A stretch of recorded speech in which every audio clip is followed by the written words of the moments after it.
Hello everyone, welcome back to your channel অনুমাইজ math. আজকে আমি তোমাদের রিজনিং এর খুব ইম্পর্টেন্ট কিছু লজিক শেখাবো, যেই লজিকগুলো তোমরা যদি প্রথম থেকে শেষ পর্যন্ত শিখে রাখো, পরীক্ষার হলে তোমরা দেখবে খুব সহজেই কেমন প্রবলেমগুলো সলভ করে ফেলছো, সহজেই করতে পারবে। শুধু লজিকগুলো ভালো করে শিখে রাখো, আর প্রশ্নটা অ্যাপ্রোচ করাটা শিখতে হবে। কিভাবে অ্যাপ্রোচ করবে, কোনটা দেখে তোমরা বুঝবে এই লজিকটা এটার ক্ষেত্রে লাগাতে হবে, সেটাও তোমাদেরকে বলবো। তাই ভিডিওটা একদম স্কিপ না করে প্রথম থেকে শেষ পর্যন্ত দেখো। তাহলে আসো আমরা দেখে নিই প্রবলেমটা কি আছে। ফার্স্ট প্রবলেমটা দেখো, CH7GF4 question mark LY3 MT5। যখনই এই টাইপের প্রবলেম থাকবে তুমি কিন্তু অপশনের দিকে আগে তাকাবে। অপশনের দিকে তাকাও, দেখো প্রত্যেকটা অপশনের যে ফার্স্ট অ্যালফাবেট গুলো আছে প্রত্যেকটাই ডিফারেন্ট। তাহলে আমি শুধু ফার্স্ট অ্যালফাবেটটাই বের করব, আর কিন্তু বের করব না।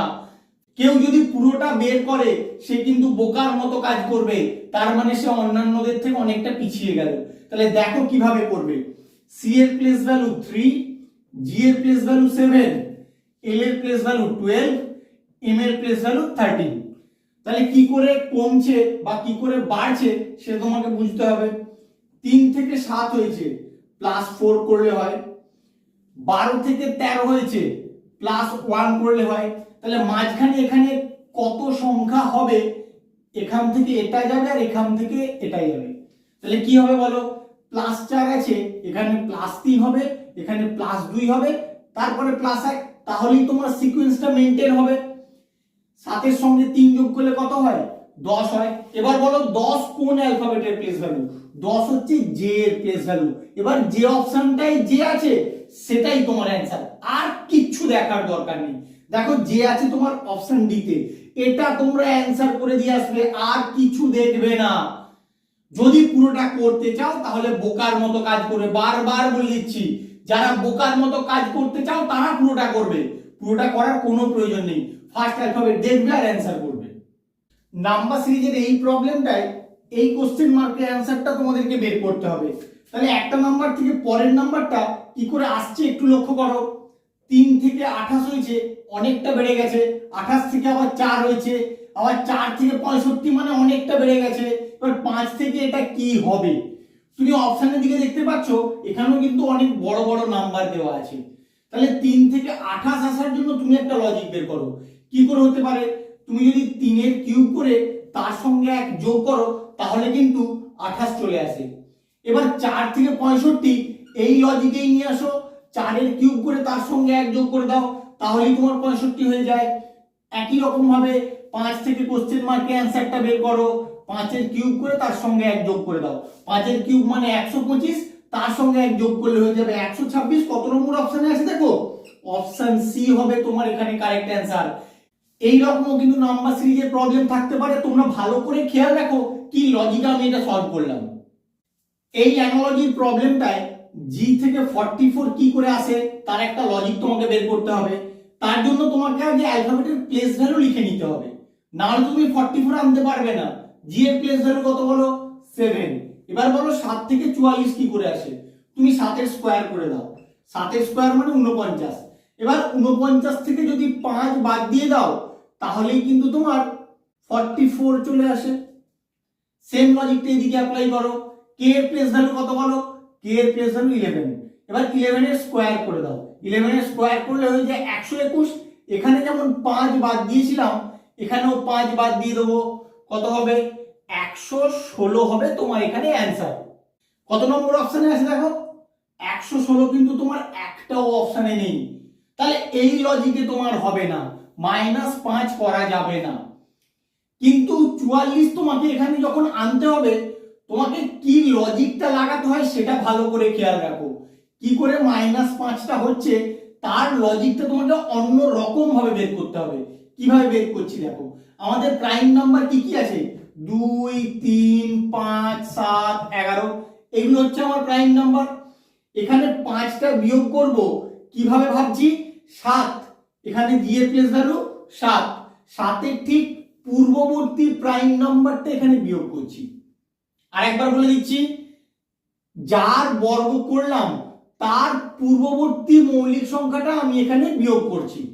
তাহলে সেম লজিকটা এবার এদিকে অ্যাপ্লাই করো।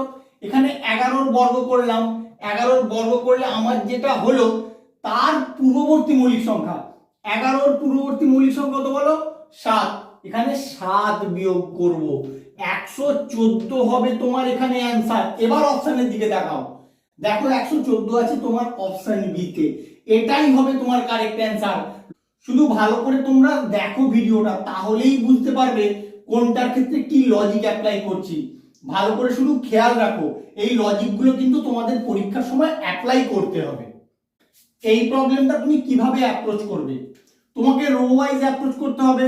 তুমি দেখেই বুঝতে পারছো, তার কারণ ফার্স্ট রো এর ক্ষেত্রে এই দুটো ছোট নম্বরের থেকে এই নাম্বারটা অনেকটাই বড়, তাই এই ছোট নাম্বার দুটো থেকে তোমাকে এই বড় নাম্বারটা আসার একটা লজিক বের করতে হবে। সেকেন্ড রো এর ক্ষেত্রে সেম লজিকে এই ছোট নাম্বার দুটো থেকে এই বড় নাম্বারটা নিয়ে আসবে, ওই লজিকে কিন্তু তোমার কোশ্চেন মার্কের অ্যান্সারটা বেরোবে। তাহলে কিভাবে করবে, এখানে যখন অনেক বড় নাম্বার এই দুটো নাম্বারের থেকে, তাহলে অবশ্যই গুণের কোনো ফর্মুলা এখানে অ্যাপ্লাই করা হয়েছে সেটা তোমাকে বুঝতে হবে, হয় গুণ বা স্কোয়ার বা কিউব, যাই হোক। কিউব হলে অনেক বড় হয়ে যাবে, কিউবের ফর্মুলা আমি যাব না। অবশ্যই গুণের কোনো ফর্মুলা আমি এখানে অ্যাপ্লাই করার চেষ্টা করি। 8 কে 7 দিয়ে আগে গুণ করে ফেলি, 8 কে 7 দিয়ে গুণ করলে হয়ে যায় 56। এবার বলো 56 থেকে কি 224 আসতে পারে? আসতে পারে। তুমি এটাকে 4 দিয়ে গুণ করো, 4 6 24, 4 হাতে 2, 4 5 20 আর 2 22, 224 চলে এলো। সেকেন্ড রো এর ক্ষেত্রেও সেম লজিকে 572 আসে নাকি দেখে নাও। আগে 11 কে 13 দিয়ে গুণ করো, 11 কে 13 দিয়ে গুণ করলে কত হয়? 13 কে 13, 3 হাতে 1, 13 কে 13 আর 1 এ 14, 143। এটাকে 4 দিয়ে গুণ করে দেখো কি হয়, 4 3 12, 2 হাতে 1, 4 4 16 আর 1 17, 7 হাতে 1, 4 1 4 আর 1 5, 572 যেটা তোমার এখানে আছে। তো লজিকটা তুমি পেয়ে গেছো। এবার তুমি কোশ্চেন মার্কে অ্যানসারটা বের করে ফেলো। প্রথমে 12 কে 15 দিয়ে গুণ করো, 12 গুণ 15, 15 দুগুণে 30, 0 হাতে 3, 15 কে 15 আর 3 এ 18। এবার এটাকে 4 দিয়ে গুণ করে দাও, 18 4 এ 72, 720 হবে তোমার কোশ্চেন মার্কের অ্যানসার। কত নম্বর অপশনে আছে দেখো, অপশন ডি হবে তোমার এখানে কারেক্ট অ্যানসার। প্রবলেমটা কি দিয়েছে আগে ভালো করে পড়ো। কি দিয়েছে? Arrow is written as FWAC and germ is written as THOR. How will MOWER is written in that language? এবার তুমি লক্ষ্য করো এখানে যেটা আছে, যেটা আছে বলতে এই ওয়ার্ডে যে যে অ্যালফাবেট গুলো আছে সেই সব অ্যালফাবেট গুলো এই যে দুটো ওয়ার্ড আছে তাদের মধ্যে আছে কি নেই, তাহলে দেখে নেই আসো। এম, এখানে আছে ও, এখানে আছে ডাব্লিউ, এখানে আছে ই, এখানে আছে আর, এখানে আছে। এবার আরেকটা জিনিস লক্ষ্য করব, যে অ্যালফাবেট এখানে আর এখানে কমন আছে সেই অ্যালফাবেট গুলোর ভ্যালু সেম আছে কিনা। কিরকম বলছি ভালো করে লক্ষ্য করো, এখানে আর আছে আর এখানে আর আছে, আর এখানে দেখো ও আছে ও আছে, তার মানে আর এর কিন্তু ভ্যালু এখানে ও। একই রকম ভাবে এখানে আর আছে, এখানেও দেখো ও আছে, তাহলে আর এর ভ্যালু ও, এটা তোমার বোঝা যাচ্ছে। অর্থাৎ এই অ্যালফাবেট গুলো যে যে অ্যালফাবেটে গেছে শুধু সেগুলো নিচে নিচে লিখে দিলেই কিন্তু তুমি তোমার অ্যান্সারটা পেয়ে যাবে। কিভাবে করছি দেখো, এম, এমটা কোথায় আছে? এখানে একদম লাস্টে, এখানে একদম লাস্টে আছে আর, লিখে দাও আর। ও, ও কোথায় গেছে? এখানে ও, ও গেছে এসে, এখানে লিখে দাও এস। আর দেখারই দরকার নেই, আর দেখতে হবে না। কেন বলছি দেখো ভালো করে, আর এস কোন অপশনটায় আছে শুধু দেখো, সেটাই তোমার অ্যান্সার হবে। আর এস এটাই নেই, আর এস এটাই নেই, আর এস এটাই আছে, এটাই তো এইচও আছে, ব্যাস আর কিছু দেখার দরকার নেই, বাকিগুলো দেখবেই না। এইভাবে দেখা মাত্রই তোমরা সলভ করবে। পুরোটা করতে গেলে শুধু শুধু সময় নষ্ট হবে। তাই বলছি যেভাবে বলছি সেইভাবে যদি তোমরা প্র্যাকটিস করে পরীক্ষায় অ্যাপ্লাই করতে পারো, তাহলে তোমাদের কেউ পরীক্ষায় ক্র্যাক করা থেকে আটকাতে পারবে না। অবশ্যই ক্র্যাক করতে পারবে, সে যে কোনো কম্পিটিটিভ এক্সাম হোক। সবার প্রথমে তোমাকে প্রসিডিউর গুলো জানতে হবে, কোনটায় কি লজিক লাগাচ্ছি সেটা ভালো করে শিখতে হবে। তাই আমার ভিডিওগুলো তোমরা ভালো করে দেখবে, অবশ্যই তোমরা শিখতে পারবে, এবং যারা শিখেছো তারা আশা করছি আরো নতুন কিছু জানতে পারবে। এরকম নতুন নতুন লজিক শেখার জন্য অবশ্যই আমার চ্যানেলটাকে সাবস্ক্রাইব করো, বন্ধুদের সঙ্গে বেশি বেশি করে শেয়ার করো, ভালো লাগলে অবশ্যই একটা লাইক করে দিও। Thank you.